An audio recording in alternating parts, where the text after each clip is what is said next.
In the vastness of the universe of ideas, philosophical questions are like twinkling stars that illuminate the darkness of the unknown.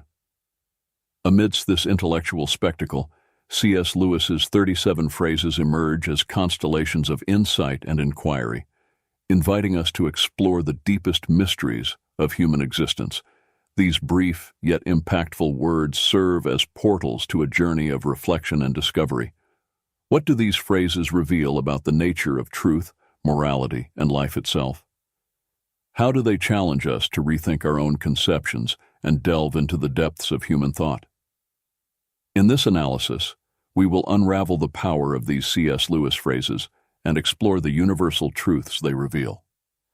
1. Everything changes, nothing ever stays the same. C.S. Lewis's quote addresses a fascinating and often paradoxical aspect of human experience: the nature of time and our perception of change.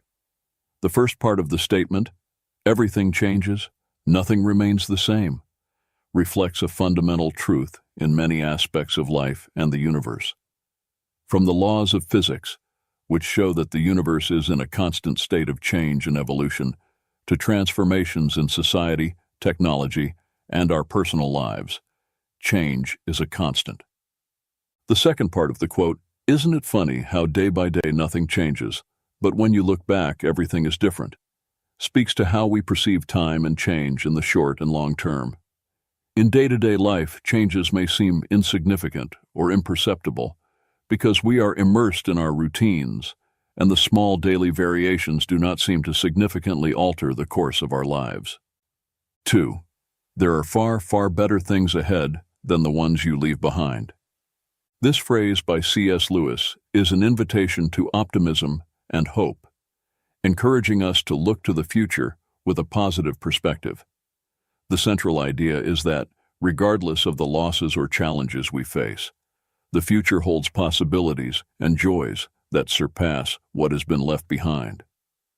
This thought can be particularly comforting in times of transition or loss, reminding us that closing one chapter in our lives makes room for the beginning of another, potentially more rewarding and enriching one.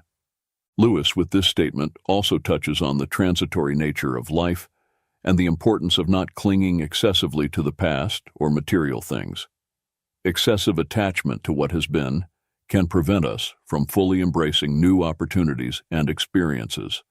The idea that the best is yet to come serves as a reminder to keep our minds and hearts open to the infinite possibilities the future holds. 3. Nothing in life ours to keep. This idea can be interpreted in various ways.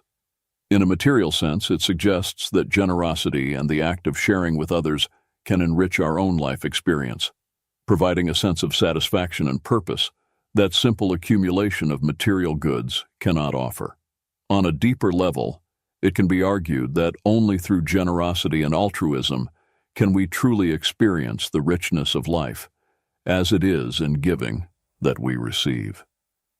Furthermore, Lewis may be touching on a broader spiritual or philosophical truth, where true freedom and fulfillment come from transcending selfishness and excessive attachment to worldly things.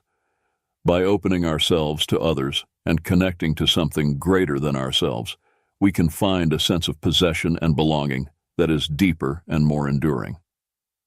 4. Give up yourself, and you will find your real self. This concept, often explored in spiritual and philosophical contexts, suggests that the true essence of who we are can only be found when we abandon the ego, superficial desires, and pretensions. Lewis is encouraging us to look beyond the layers of identity constructed by society, expectations, and our own ego. By giving up yourself, he refers to the act of setting aside these superficial layers to discover the true self that resides on a deeper level. This implies a process of detachment from material desires, selfish ambitions, and the relentless pursuit of external approval in order to connect with more authentic and enduring values. 5. Don't doubt your value. Don't run from who you are. Lewis suggests that our existence and essence have immense value simply because we are divine creations, regardless of how we compare ourselves to others or the ideals we may hold. This perspective invites us to recognize and value our own uniqueness and the unique contribution we can offer to the world. Furthermore, by stating, "Don't run from who you are," Lewis is encouraging us to confront and embrace our true nature, with all its imperfections and beauties. He suggests that authenticity and self-acceptance are essential for living a full and meaningful life. This acceptance is not just about recognizing our qualities, but also embracing our flaws and limitations, understanding that they are part of what makes us unique. 6. If you find in yourself desires which nothing in this world can satisfy, the only logical explanation is that you were made for another world. Lewis addresses the sensation, often experienced by many, that there is a kind of emptiness or longing within us that worldly joys and satisfactions cannot completely fill. This perception can lead to the conclusion that such insatiable desires point to a reality or existence beyond what is known and experienced in this physical world. The idea that we were made for another world suggests that human existence has a purpose and a meaning that extend beyond everyday life and earthly experiences. This view is rooted in many spiritual and religious traditions, which see life on earth as a journey or preparation for a higher or spiritual reality. 7. You don't have a soul. You are a soul. You have a body. Lewis is challenging the common perception that often prioritizes the physical and material, redefining human identity in a way that places the soul, or the spiritual essence, at the center. By stating that you are a soul, Lewis highlights the primacy and eternal importance of the soul compared to the physical body, which is temporary and transient. This view echoes many religious and philosophical traditions that see the body as a temporary vessel for the soul, which is the true essence of being.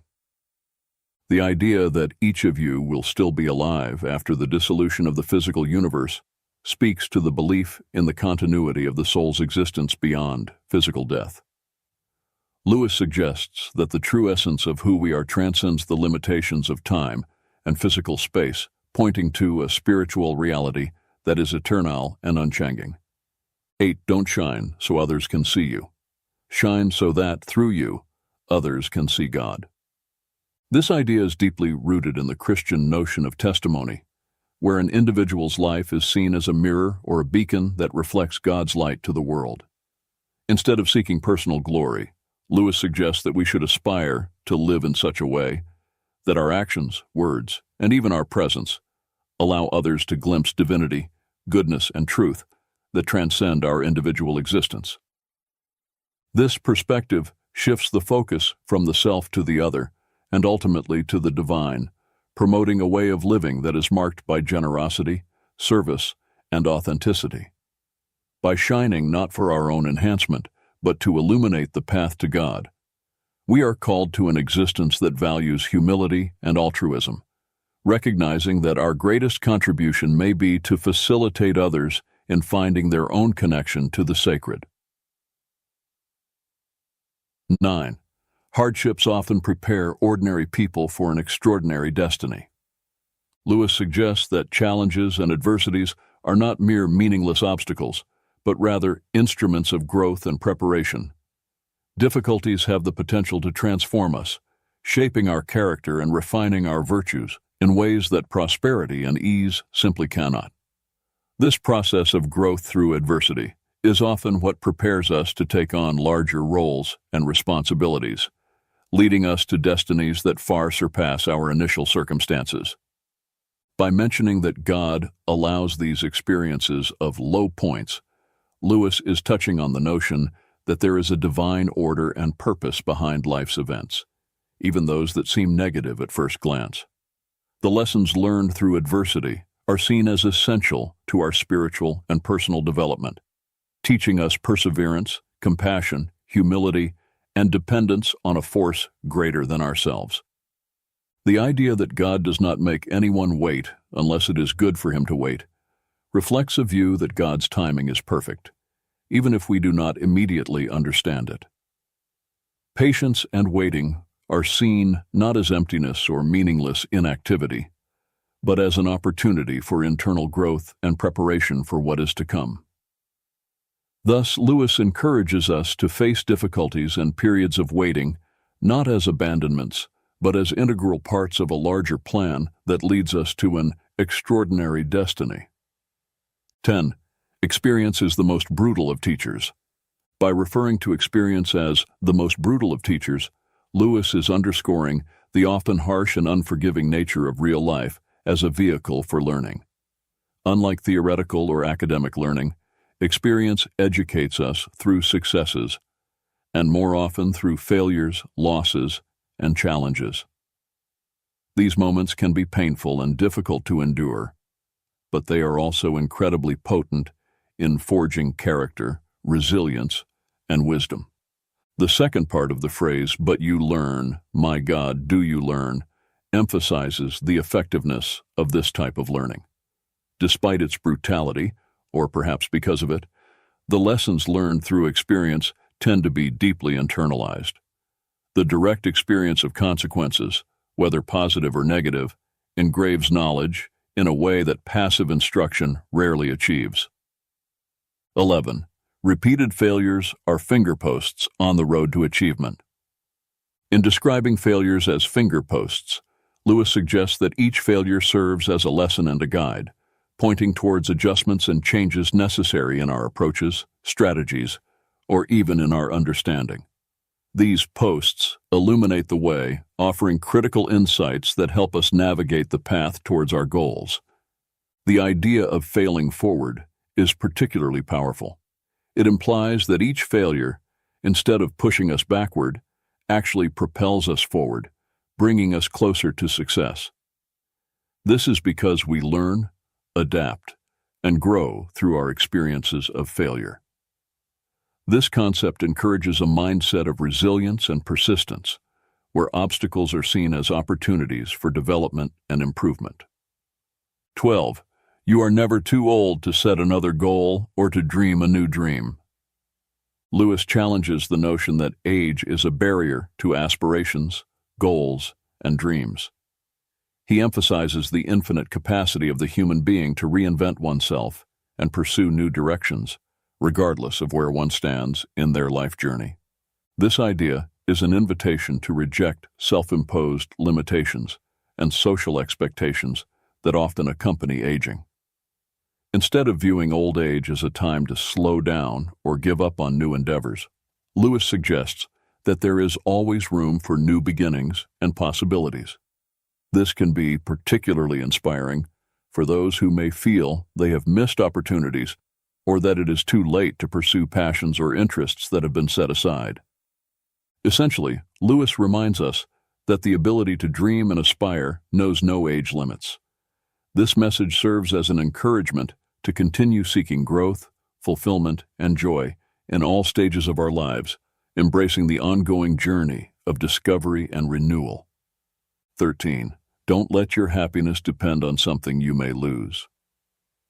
This brings forth a profound reflection on the nature of happiness and the importance of grounding it in aspects of life that are enduring and intrinsic, rather than external and transient. This idea encourages us to reconsider the sources of our joy and satisfaction, warning against basing our happiness on elements that are outside of our control and can easily be altered or lost, such as material possessions, social status, or even specific relationships. By highlighting the volatility of many of the things we value, Lewis suggests the pursuit of a more authentic and resilient happiness, one that is not shaken by the inevitable changes and challenges of life. This may involve cultivating internal virtues such as peace of mind, gratitude, self-love, and spirituality, which are less susceptible to external circumstances. 14. This world is a great sculptor's shop. It is a rich metaphor reflecting on the process of personal growth and transformation within the context of human existence.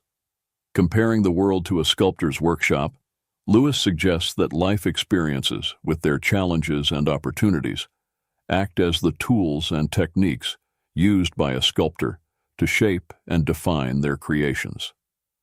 In this analogy, we humans are like unfinished statues, constantly being formed and refined by the hands of the sculptor, a metaphor for life's forces, circumstances, interactions with other people, and possibly a divine influence or destiny.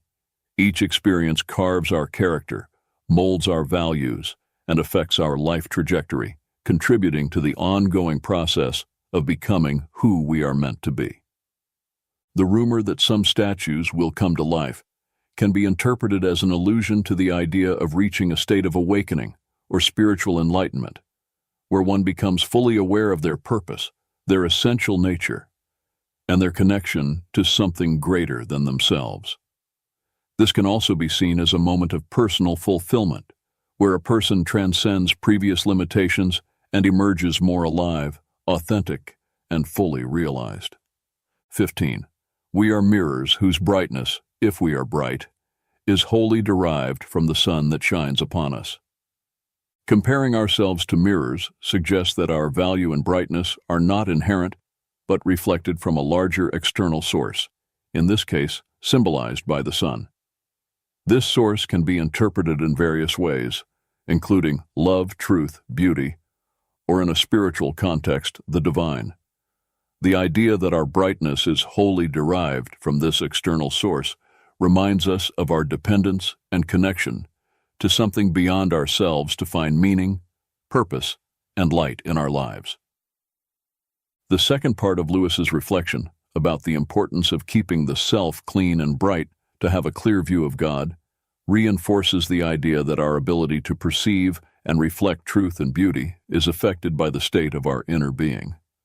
Just as the view of the moon can be obscured by a dirty telescope, our perception of the divine or the deeper meaning of life can be clouded by our faults, biases, or spiritual neglect. 16. There are two kinds of people, those who say to God, "Thy will be done," and those to whom God says in the end, "Thy will be done." Lewis delineates a fundamental division between those who choose to submit to divine will and those who insist on following their own path, regardless of divine guidance. By saying, "Thy will be done," an individual expresses a willingness to align with God's purposes and plans, placing God's wisdom and authority above their own preferences and desires. This voluntary submission is seen as an act of faith and trust in God's goodness and sovereignty. On the other hand, when God says, "Thy will be done" to an individual, Lewis suggests that God grants that person the freedom to choose their own path, even if that path leads to separation from God. This is an expression of divine justice and respect for human freedom, allowing the natural consequences of a person's choices to unfold. 17. C.S. Lewis's reflection. I have no duty to be anyone's friend, and no man in the world has a duty to be mine. No claims, no shadow of necessity. Friendship is unnecessary, like philosophy, like art, like the universe itself, for God did not need to create. It has no survival value. Rather, it is one of those things which give value to survival, addresses the nature and value of friendship in a deeply contemplative manner. Lewis is highlighting that friendship, unlike basic needs such as food and shelter, is not essential for our physical survival. However, he argues that it is precisely this unnecessariness that elevates friendship, philosophy, art, and the universe to something that transcends mere functionality or utility. Friendship is valued not for its usefulness, but for its ability to enrich the human experience, adding a layer of meaning, joy, and depth to life that goes beyond mere survival. By stating that there is no duty in friendship, Lewis also suggests that true relationships should not be based on obligations or expectations, but rather on a free and mutual choice to share life, thoughts, and moments. This underscores authenticity and voluntariness as essential aspects of meaningful friendships. The comparison with God's creation of the universe serves to illustrate the idea that the intrinsic value of something may lie in its beauty, complexity, and ability to inspire, rather than in its functional necessity. Thus, Lewis leads us to appreciate friendship and, by extension, art, philosophy, and the universe as gifts that enrich our existence, making life not only bearable, but deeply valuable. 18. You will never make a good impression on other people until you stop thinking about what sort of impression you are making. Lewis suggests that conscious effort to shape how we are seen often has the opposite effect, leading to a perception of inauthenticity or excessive effort. This reflection encourages us to adopt a more genuine and less calculated approach in social interactions. When concern about the impression we are making is replaced by authenticity and being present in the moment, we are more likely to truly connect with others. This is because authenticity promotes an openness and vulnerability that are essential for meaningful human relationships. Additionally, excessive concern about image can distract us from listening and engaging meaningfully with others, as we are more focused on how we are being perceived than on the interaction itself. By releasing the need to control others' perception, we make space to be ourselves, which is often more attractive and impressive than any carefully constructed persona. 19. To love at all is to be vulnerable. Lewis highlights that the act of loving inherently involves the risk of pain and loss because opening the heart to others, whether to people, animals, or even passions, exposes us to the possibility of being hurt. However, he argues that the only way to completely avoid this pain, by isolating oneself and protecting the heart from any emotional involvement, comes at a much higher cost. By doing so, the heart, while safe from pain, also becomes isolated from any form of true love and consequently from one of the most enriching experiences of human life. The paradox presented by Lewis is that in attempting to shield the heart from any harm by making it unbreakable and impenetrable, we actually render it unredeemable. This suggests that a heart never exposed to the risk of love loses its ability to love and be loved, becoming hardened and insensitive. 20. What draws people to be friends is that they see the same truth. Highlights the importance of intellectual and spiritual connections in forming deep and meaningful friendships.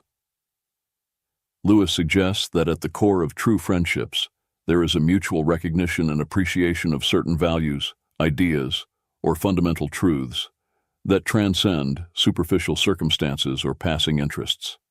This view underscores that friendships are not merely based on convenience, physical attraction, or social circumstances, but on a deeper connection that involves the discovery and acknowledgement of a shared truth. This truth can refer to a common understanding of life, moral principles, a shared passion for certain subjects, or even a similar worldview. The act of sharing this truth implies not only recognizing it, but also experiencing and exploring it together, which can provide a solid foundation for the development of a lasting friendship. Friendships rooted in this kind of mutual understanding tend to be more resilient and enriching, as they are based on the mutual appreciation of aspects of being that are considered significant and valuable. 21. Love is a steady wish for the loved person's ultimate good. Lewis redefines love beyond the common notion of intense emotion or physical attraction. He presents love as an active and deliberate commitment to the well-being and happiness of the other person, regardless of circumstances or one's own emotions. This conception of love as a steady wish emphasizes the volitional and intentional nature of true love. It is not seen as something passive or merely sentimental, but as a continuous choice to prioritize the good of the loved one. This implies a commitment to actions and decisions that promote the well-being and fulfillment of that person, even if it requires sacrifice or selflessness. By qualifying the supreme good so far as it can be attained, Lewis also acknowledges the reality of human limitations in life circumstances. He suggests that while love aspires to the ideal of the highest good for the loved one must act within practical possibilities and the limitations of the real world. 22. Do not waste time bothering whether you love your neighbor. Act as if you did, and you will. explores a pragmatic and action-oriented approach to loving one's neighbor, a central idea in many ethical and religious traditions. Lewis suggests that instead of being paralyzed by internal analysis of our feelings or doubt about our ability to love others, we should simply start acting as if we love them. This principle reflects the idea that love can be both an action and a feeling, and that by choosing to act lovingly, regardless of our momentary feelings, we can cultivate genuine feelings of love over time. 23. No man knows how bad he is till he has tried very hard to be good. Addresses the complexity of human nature and the discovery of personal character through the effort to live according to high ethical or moral standards. Lewis suggests that it is in the process of striving to act rightly and do good that we often come face to face with our own failures, limitations, and negative tendencies. This reflection implies that understanding our own imperfections and the ability to recognize our faults are amplified when we put ourselves to the test, seeking to live virtuously. This can be a humbling experience as we discover that goodness and virtue are not as easily achieved as we might have imagined, thus revealing the depth and persistence of our flaws and weaknesses. 24. In God there is no hunger that needs to be filled, only plenteousness that desires to give, reflects a profound theological view on the nature of God and the relationship between the divine and humanity. Lewis suggests that God, being a being of fullness and perfection, has no needs or lacks. Instead, he is an infinite source of generosity and giving. This idea contrasts the conception of God with human nature, which is often driven by needs, desires, and a constant search for satisfaction. Instead, God is portrayed as someone whose essence is fullness, needing nothing from us to complete or improve his being. Therefore, God's desire to relate to humanity and provide for his creations is not motivated by a lack or need, but by an expansive and generous love that seeks to share his own fullness. 25. If a person thinks she is not conceited, she is very conceited indeed. Addresses the paradoxical nature of self-perception, especially regarding pride and vanity. Lewis suggests that excessive self-assurance in one's humility can ironically be a sign of deep pride. The act of considering oneself free from vanity can be in itself a manifestation of vanity, as it implies satisfaction with one's supposed moral superiority or self-control. This observation points to the complexity of human nature and the difficulty of achieving true humility, which is not based on denial of one's own faults, but on sincere recognition of them. True humility involves honest self-assessment and a willingness to accept that, as human beings, we are all fallible and susceptible to error and pride. 26. Pride is spiritual cancer. C.S. Lewis's view of pride as a spiritual cancer highlights the destructive nature of this vice in a person's spiritual and relational life. By describing pride in this way, Lewis suggests that it corrupts and consumes the ability to love, find satisfaction, and even exercise good judgment. Pride is presented not just as a minor character flaw, but as a corrosive force that can destroy the most fundamental aspects of human and spiritual well-being. The second quote expands on this idea, explaining how pride obstructs knowledge of God.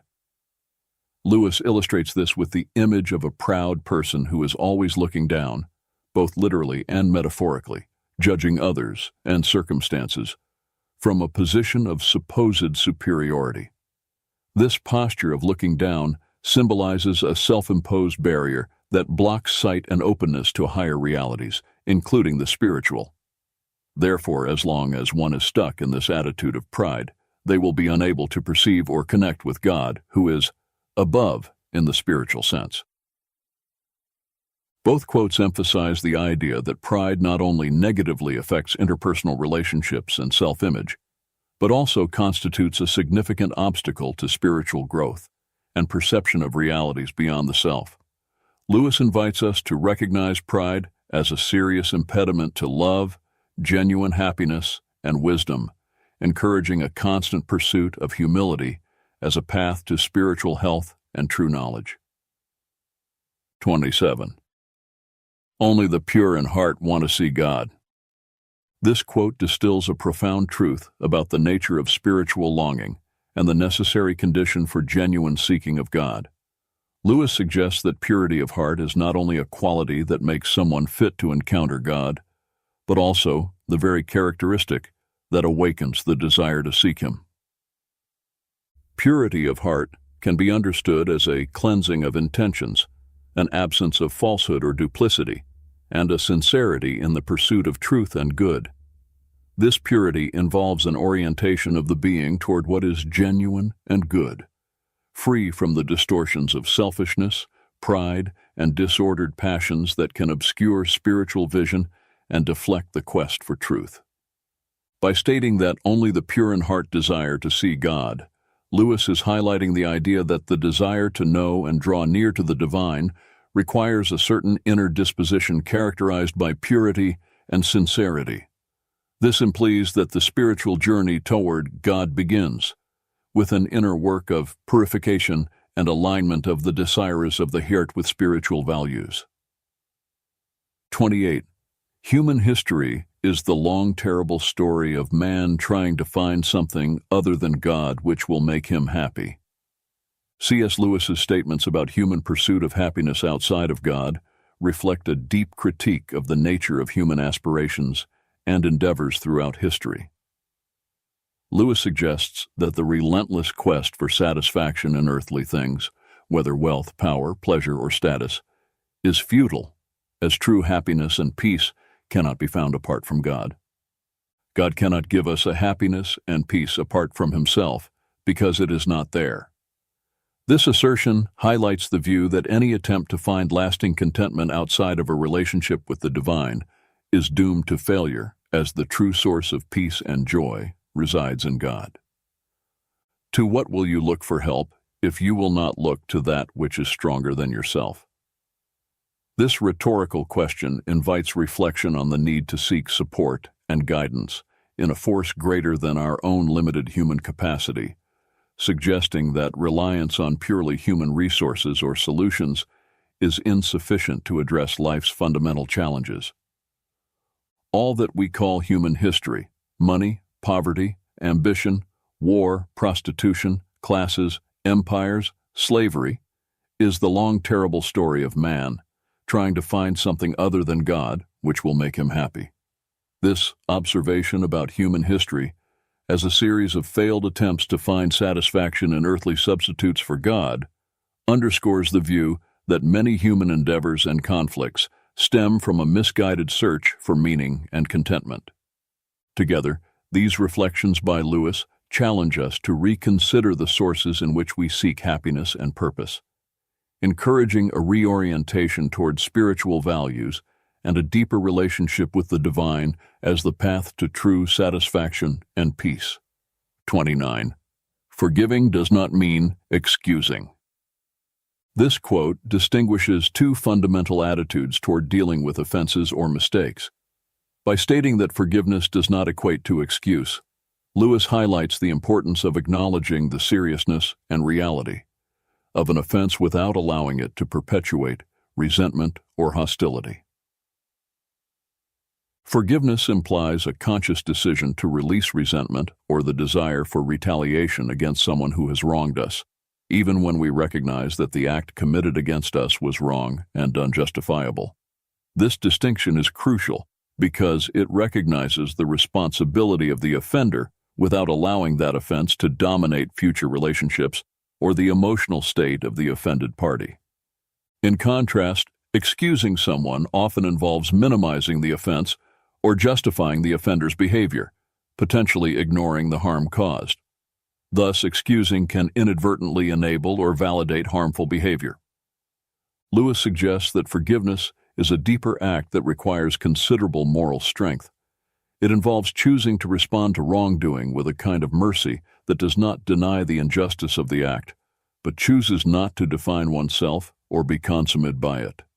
This approach to forgiveness allows for healing and reconciliation while maintaining moral integrity by acknowledging the gravity of the wrong. Therefore, forgiveness, as Lewis conceives it, is an act of grace that transcends mere acceptance of others' faults, promoting the restoration of relationships without denying the reality of the harm caused. 30. Thirst was made for water, inquiry for truth. By C.S. Lewis offers a powerful metaphor that underscores the intrinsic connection between human pursuit of knowledge and the nature of truth. By comparing physical thirst for water with the innate desire to understand truth, Lewis invites us to reflect on the fundamental need we have to seek knowledge and understanding. Just as thirst is a natural condition that drives us to seek water to quench it and ensure our physical survival and well-being, curiosity and the desire to understand are fundamental impulses that lead us to seek truth, to satisfy our need for intellectual and spiritual knowledge and understanding. This comparison emphasizes that just as water is essential for physical life, truth is indispensable for our intellectual and spiritual life. Just as our bodies are designed to seek and consume water to maintain their health and proper functioning, our minds are naturally inclined to question, explore, and seek understanding to grow and thrive intellectually. 31. Faith is the art of holding on to things your reason has once accepted, in spite of your changing moods. This phrase by C.S. Lewis offers a profound understanding of faith that transcends mere emotional or irrational belief. Lewis suggests that true faith involves a continuous commitment to convictions and truths that have been accepted by reason, even when emotions or circumstances may try to sway us. This conception of faith highlights its active and deliberate nature, not as a passive state of acceptance, but as a constant exercise of will and discipline. By defining faith as the art of staying firm, Lewis implies that it requires practice, skill, and conscious effort to sustain beliefs in the face of doubt, fear, or uncertainty that may arise with fluctuations in our emotional states or changes in life circumstances. By emphasizing that faith is based on things reason once accepted, Lewis is also rejecting the notion that faith and reason are mutually exclusive. Instead, he proposes that authentic faith has its roots in rational and conscious understanding, and that maintaining this faith requires a continuous and deliberate return to these rational principles, especially when challenged by ever-changing moods. 32. We meet no ordinary people in our lives. This statement by C.S. Lewis offers a deeply human perspective on the nature of interpersonal interactions and the uniqueness of each individual. Lewis suggests that every human encounter, no matter how brief or trivial it may seem, is an opportunity to connect with someone extraordinary, whose life, experiences, and perspectives are unique and valuable. This assertion challenges the notion that some people are common or ordinary, highlighting that all individuals have a story, an inner complexity, and a unique potential that make them worthy of attention and respect. Even those who may seem to play mundane roles in our lives can have unexplored depths and inner riches that deserve to be recognized and valued. 33. Everyone thinks forgiveness is a lovely idea until he has something to forgive. This quote addresses the challenging nature of forgiveness and how our perspective on it can change when we find ourselves in the position of needing to forgive someone for a transgression or injustice. Initially, many people may agree that forgiveness is a noble and desirable virtue, recognizing its moral value and the emotional benefits it can bring to both the aggressor and the offended party.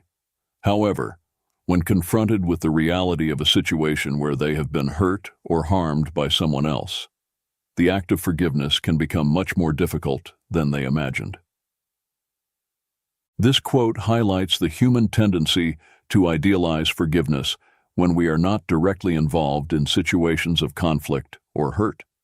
However, when we are faced with the real need to forgive someone who has hurt us, we may discover that forgiveness is a complex and painful process that challenges our emotions, self-image, and values. 34. Integrity is doing the right thing, even when no one is watching. This quote highlights the importance of acting in accordance with our values and principles, regardless of the presence of supervision or the potential for reward or punishment. By defining integrity as doing the right thing, Lewis suggests that true integrity goes beyond simply following rules or social norms. It is a matter of moral and ethical principles. This implies making choices based on what is morally correct, even if it is easier or more advantageous to act otherwise. The part of the phrase that emphasizes that this should be done even when no one is watching underscores the importance of authenticity and consistency in our actions. This means that integrity is not something we display only to impress others or avoid negative consequences. It is a quality that is inherently valuable and shapes our conduct in all aspects of life. 35. Children are not a distraction from more important work. They are the most important work. This quote emphasizes the priority and significance of caring for and raising children in a person's life. In doing so, Lewis highlights the responsibility and privilege that parents have to shape and influence the development and future of their children. This statement challenges the common notion that caring for children is merely a secondary part or an obligation that competes with other activities considered more important or meaningful. Instead, Lewis argues that children are not a distraction, but rather the central focus and primary responsibility of any adult who takes on the role of a father or mother. By recognizing children as the most important work, Lewis underscores the profound influence that parents have on the lives and development of their children. He suggests that parental care extends beyond simply providing material needs.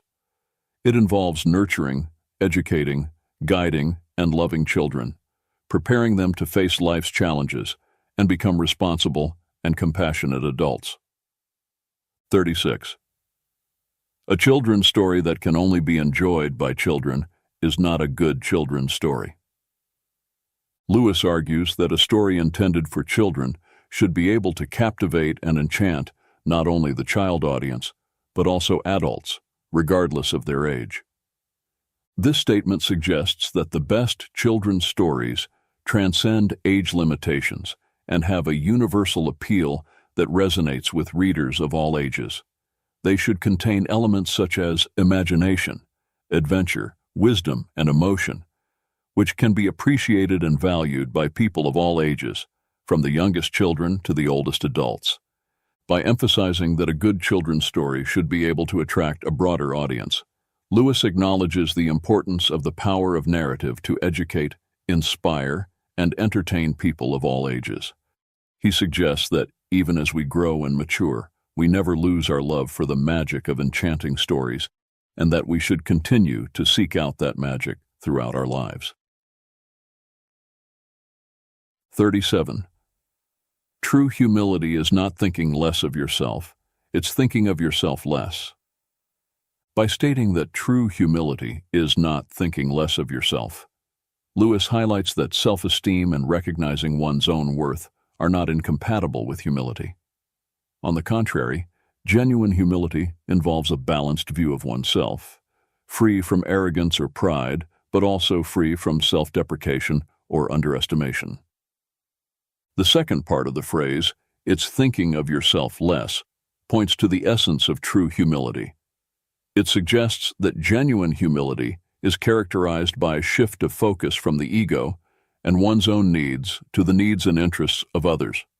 This implies a spirit of service, compassion, and consideration for others, where the self is not at the center of attention, but rather concern for the well-being and happiness of others.